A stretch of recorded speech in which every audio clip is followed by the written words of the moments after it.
आता हे गणेश स्तवन सुद्धा खूप प्रसिद्ध आहे, आपण अनेक वेळेला ऐकलेलं आहे. त्या गाण्याचे शब्द आधी सांगतो आणि मग त्या शब्दांचा थोडासा अर्थ सांगण्याचा प्रयत्न करतो. कारण बऱ्याच वेळेला चालीकडे किंवा गायकीकडे लक्ष देताना शब्दांकडे दुर्लक्ष होतं. गाण्याचे शब्द आहेत, वाजे मृदुंग टाळ वीणा, येरे नाचत गौरी गणा. अनेक वेळेला आपण ऐकलं गाणं.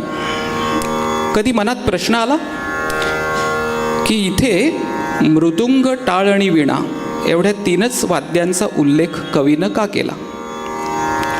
इतकी अनेक वाद्य आहेत. आत्ता इथे हार्मोनियम आहे, व्हायोलिन आहे, अमुक आहे, तमुक आहे, खूप वाद्य आहेत. पण मग मृदुंग टाळ आणि वीणा ह्याच वाद्यांचा उल्लेख का केला? म्हणजे यमक जुळवण्यासाठी केलेला नाही आहे, त्याच्यामागे एक तात्विक बैठक आहे आणि म्हणून तेवढं फक्त तुमच्या कानावर घालतो आणि पुढे जातो. आपल्या भारतीय संगीतामध्ये 12 स्वर आणि 22 श्रुती आहेत. स्वरांचा जन्म नादापासून झाला. नादाचे 2 प्रकार आहेत, एक आहत नाद आणि दुसरा अनाहत नाद. आपल्या कानांना समजणारा आणि 2 वस्तूंच्या आघाताने उत्पन्न होणारा नाद त्याला आहत नाद असं म्हणतात.